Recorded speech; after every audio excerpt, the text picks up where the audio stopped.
अस्सलाम वालेकुम नाज़रीन, खैर मकदम है आपका कृषि रेडियो 89.6 में। मैं हूँ जन्नत, आपकी मेज़बान, और हमारे साथ आज के मेहमान डॉक्टर मुनीर अहमद साहब जुड़े हुए हैं। मैं उनका भी खैर मकदम करना चाहती हूँ, जो हमारे साथ हमारी ऑफ़िशियल यूट्यूब चैनल सन ज़राअत से जुड़े हुए हैं। नाज़रीन, जैसा कि आप जानते हैं, जो हमारा हार्वेस्टिंग सीज़न है, वो जस्ट अभी ख़त्म हो गया है। कभी-कभी ऐसा होता है, जो हमारे जो जितनी भी फसल है, वो तो साल भर की मेहनत है। कभी किसी दौरान कोई कीड़ा उस पर अचानक से हमलावर हो जाता है, चाहे वो फसल के दौरान हो, फसल के बाद हो, और वो पूरे साल की मेहनत जो है, वो ख़राब हो जाती है। इसी मौज़ू पर बात करने के लिए हमारे साथ आज एंटोमोलॉजी के माहिरीन जुड़े हुए हैं, जिनको लगभग 25 से भी ज़्यादा साल का एक्सपीरियंस इस फ़ील्ड में रह चुका है। तो हम खैर मकदम करना चाहेंगे डॉक्टर मुनीर अहमद का, जो अभी प्रोफ़ेसर सर्व कर रहे हैं डार्स बडगाम में। खैर मकदम है आपका डॉक्टर साहब हमारे इस प्लेटफ़ॉर्म पे। शुक्रिया यहाँ बुलाने के लिए। शुक्रिया सर आपका भी। सर, आप हमारे जो किसान भाई हैं, उनको क्या कहना चाहेंगे, जो ये फ़ील्ड ऑफ़ एंटोमोलॉजी है या कीड़े-मकोड़ों की जो ये ज़ुर्रियात है, इनके बारे में आप हमारे किसान भाइयों को क्या कहना चाहेंगे? सबसे पहले आपका शुक्रिया, शुक्रिया आपने सर। मुझे यहाँ दावत दी।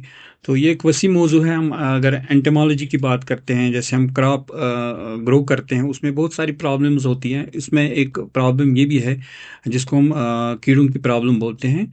तो ये एक ऐसा साइंस है कि एक ऐसा सब्जेक्ट है जिसमें हम कीड़े तो देखते ही हैं जो हमारे क्रॉप के साथ है, लेकिन इसमें ऐसे भी कीड़े हैं जो हमारे लिए फ़ायदेमंद भी होते हैं। तो एक तासुर रहता है हमारे किसान भाइयों को कि शायद हमारे ये जो कीड़े हैं ये सिर्फ नुकसान पहुंचाते हैं, लेकिन ऐसा कुछ नहीं है।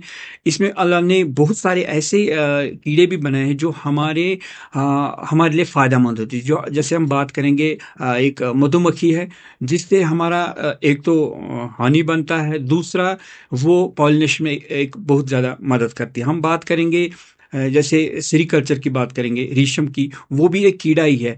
तो एक इनको मैसेज रहना चाहिए कि कीड़े हमेशा ही नुकसान नहीं पहुंचाते। इसमें ऐसे भी कीड़े हैं जो हमारे लिए बेनिफिशियल होते हैं और उनको जानने की ज़रूरत है, ताकि हमारा जो ये माहौल है इन पे डिपेंडेंट है। ये सारे एक जो ट्रॉपिक लेवल बनता है उसमें इनका कहीं ना कहीं माहौल में रोल है। शुक्रिया डॉक्टर साहब, शुक्रिया डॉक्टर साहब। तो जैसे कि डॉक्टर साहब ने हमें इन कीड़ों के बारे में बहुत सारी जानकारी दी, that they are not only harmful to us, but कुछ हद तक बहुत सारी चीज़ें जो हैं, बहुत सारे कीड़े जो हैं, वो यूज़फुल भी हैं। तो डॉक्टर साहब, क्या कोई ऐसा तरीका है जिससे हम ये जो कीड़े-मकोड़े हमारी फसल पे अचानक से हमलावर हो जाते हैं, इनको किसी तरीके से हम रोक सकते हैं? आपके पास ऐसे कोई नुस्खे हैं जो हम अपने किसान भाइयों तक पहुंचा सकें? देखिए, मैं जहाँ तक इनका कंट्रोल का ताल्लुक है, सबसे पहले एक फार्मर को, एक किसान भाई को पता होना चाहिए कि नंबर वन, कौन सा कीड़ा मुझे नुकसान पहुंचाता है, और उसकी बायोलॉजी उसको पता होनी चाहिए। जो उसकी हयातियाती चक्कर है उस पे नज़र होनी चाहिए उसको कि ये अगर कीड़ा है ये ज़मीन में कब जाता है, मेरा ये उस फसल का नुकसान कब पहुंचाता है। तो जैसे आपने बोला कि इसमें बहुत सारे जो एक हम बात करते हैं इंटीग्रेटेड पेस्ट मैनेजमेंट की, जो साइंसदान ने देखा कि जितने भी कंट्रोल मेजर्स हैं जिनसे हम कीड़े को एक कंट्रोल कर सकते हैं, वो बहुत सारे हैं। तो उनके बारे में बात हम अगर करेंगे तो वो उन्होंने ये देख के किया है कि हम आईपीएम को क्यों कर रहे हैं, प्रमोट कर रहे हैं। उससे हमने देखा कि जो पहले सबसे पहले थे वो खाली पेस्टिसाइड का इस्तेमाल करते थे। पेस्टिसाइड के हमने बहुत सारे हमने उसके नुकसान देखे। एक तो ये है कि वो माहौल में परसिस्टेंट रहता है पेस्टिसाइड अगर हम बेतहाशा इस्तेमाल करेंगे। दूसरा, जो वाटर बॉडीज़ है हमारी वो पोल्यूट हो जाती है। एक जो फूड चेन बना हुआ है उसमें जैसे हम बात करेंगे बायो एक्यूमुलेशन और बायो मैग्निफिकेशन की, ये दो ऐसी टर्म्स हैं जो काफ़ी हद तक अभी हर किसान भाई बल्कि मैं कहूँगा जिसको भी खाना खाना है, जिसको भी जो भी प्लांट से रिलेटेड उसको पता होनी चाहिए ये चीज़ें क्या है। एक तो ये है, एक हमारे जो नॉन टारगेट ऑर्गेनिज्म वो हिट होते हैं। जैसे अगर हम ज़्यादा दवाइयों का इस्तेमाल करते हैं, पेस्टिसाइड का इस्तेमाल करते हैं, वो रन ऑफ के ज़रिए आपके लेक्स में जाते हैं, वहाँ फिश हमारी होती है, जो मछलियाँ होती है, वो अल्टीमेटली इंसान ही खाता है, तो ये एक चेन में चला जाता है। तो इससे बहुत सारे अब हम देख रहे हैं अस्पताल भरे पड़े हैं, एक मौलिक बीमारियां जो हमने नाम भी सुना था वो आ रही है, सामने आ रही है। तो एक एक प्रोग्राम, एक कंप्रहेंसिव प्रोग्राम की ज़रूरत है कि जिससे हम ये जो कंट्रोल पेस्टिसाइड्स का बेतहाशा इस्तेमाल हो रहा है, इनका हम कुछ ना कुछ ये, तो इसी बेस पे साइंटिस्ट ने सोचा कि हम ऐसा कुछ मेथड निकालते हैं जिससे मिनिमम यूज़ ऑफ पेस्टिसाइड्स हो। तो उस बारे में उन्होंने क्या कहा कि इंटीग्रेटेड पेस्ट मैनेजमेंट, इसमें क्या है, सारे जो भी कंट्रोल मेजर्स हैं उनको एक कंप्रहेंसिव इसमें उनने दायरे में लाया, जिसमें हम बात कर सकते हैं cultural methods, mechanical methods, physical methods, biological method, फिर लास्ट में उसमें केमिकल मेथड उन्होंने किया इस्तेमाल। शुक्रिया डॉक्टर साहब। जैसे कि हम नाज़रीन जानते हैं, डॉक्टर साहब ने यहाँ पर बायोमैग्निफिकेशन की बात की है। आजकल हॉस्पिटल्स भरे पड़े हैं और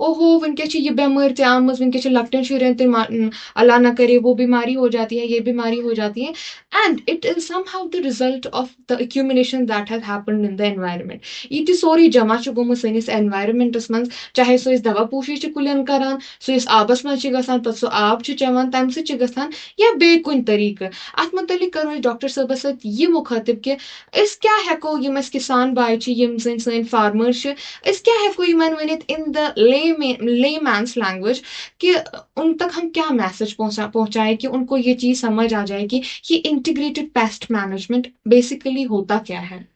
देखिए, इंटीग्रेटेड पेस्ट मैनेजमेंट ये जो है, इसमें सबसे पहले अगर हम बात करें, कोई फार्मर वो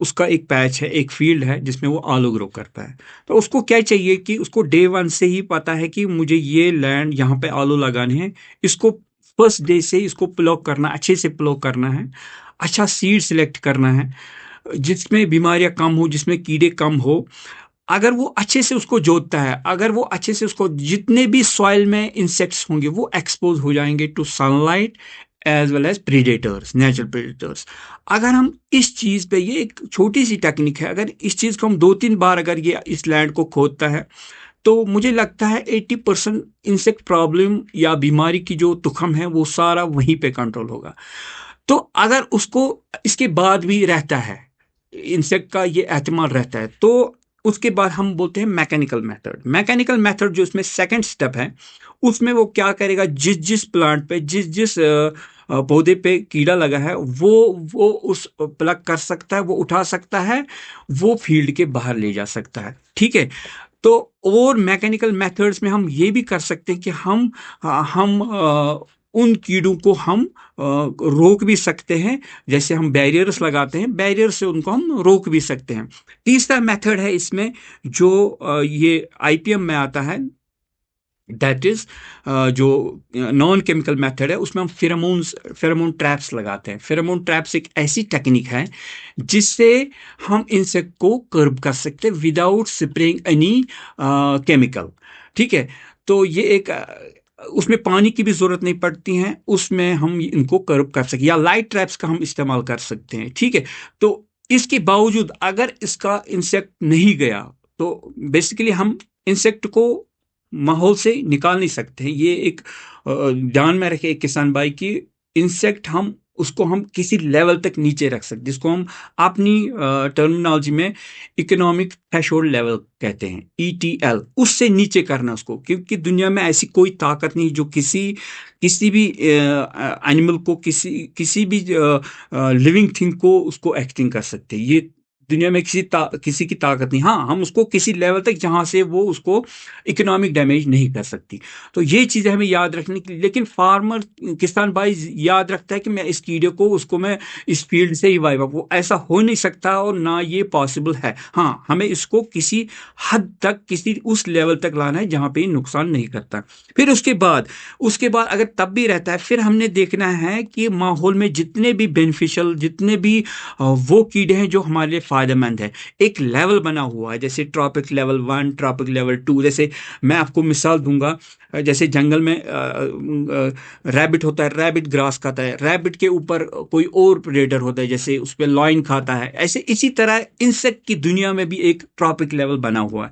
जैसे ये क्रॉप खाएगा, क्रॉप के ऊपर इंसेक्ट आएगा जो हार्मफुल होगा, उसके बाद बेनिफिशियल होगा। ये ट्रॉपिक लेवल हमें मेंटेन रखनी है। इसको हमें, अगर हमने ज़्यादा केमिकल्स का इस्तेमाल किया, ये सारा धर्म भरम हो जाएगा। निज़ाम जो एक नेचर ने बनाया हुआ है, इसको हमें छेड़ना नहीं है। तो हमें उतना भी इंसेक्ट रखना है फील्ड में, जिसको हम पेस्ट रेजिड्यू बोलते हैं। एक तो पेस्टिसाइड रेजिड्यू, एक तो पेस्ट रेजिड्यू है। उतना पॉपुलेशन इंसेक्ट की रखनी है जिस पे ये नेचुरल जो इसका प्रेडेटर है वो भी सर्वाइव करे और माहौल हमारा खराब ना हो। लास्ट ऑप्शन इसमें आता है जिसको हम बोलते हैं केमिकल मेथड। अगर इन सारे जो जितने भी मेथड्स मैंने बताए उनसे ये कीड़ा कंट्रोल नहीं होता है, ठीक है, तो लास्ट में इसको स्प्रे करने की जरूरत पड़ेगी। ठीक है, ये चीजें एक कलेक्टिव एफर्ट में कर रही हैं from day 1 to up to harvest. सारी चीजें ये जैसे हम क्या करते हैं, फार्मर करता है, उसने कीड़ा देखा, वो उसी टाइम वो दवाइयाँ लगाना स्टार्ट करता है, वो अपना स्प्रे उठाता है। और वो ऐसा नहीं करना, ये डे 1 से जैसे हम कोई इनपुट देते हैं ना, ये भी एक इनपुट, आईपीएम भी एक इनपुट की तरह ही है। डे 1 से सीड से proper seed selection, proper variety, field का प्रिपरेशन, ये सारा इसमें एक इसको मदद करेगा कि कीड़े को कैसे कंटेन करें। शुक्रिया डॉक्टर साहब। नाज़रीन, जैसे कि डॉक्टर साहब ने कहा, अच न हमेशा ये करें कि हम बाम्बर करें क्या spray Karan's. It has its steps, अच पन स्टेप गोट्स मैकेनिकल स्टेप पत यम ते स्टेप्स फॉलो गसन आखिरस पे इस वातान पत केमिकल स्प्रेजन पे क्या कि अस पे बूज यम केमिकल स्प्रेज छु वारिया ज्यादा हार्मफुल आसान सनिस यत माहौलस खतरे। यम छु वारिया ज्यादा नुकसान वातनावान जू जन, चाहे वो इंसान आसे, सो गाव आसे, सो जानवर आसे, चाहे सो मच ये गाड आसे सनिस दरियाबस मज। तो बस अत मुतलिक यसान डॉक्टर साहबस ये पृछुन कि आखिरकार जो है आप हमारे जो किसान भाई हैं उन तक आप कौन सी मैसेज ऐसा पहुंचाना चाहोगे कि वो उनके साथ हमेशा के लिए रहे, ये केमिकल स्प्रेज छिड़कने से पहले वो 2 बार सोचे कि क्या ये जरूरी है या नहीं जरूरी है ऐसा। देखिए, 2 चीज़ मैं इसमें बताऊँगा। नंबर 1, एक तो किसान को एक जैसे उसको हर चीज़ में अपनी महारत होती है, उसको कीड़े पे भी महारत हासिल करनी है कि ये इसका साइकिल कैसे चलता है। जैसे एग, फिर लार्वा, फिर प्यूपा, फिर एडल्ट, ये एक साइकिल है।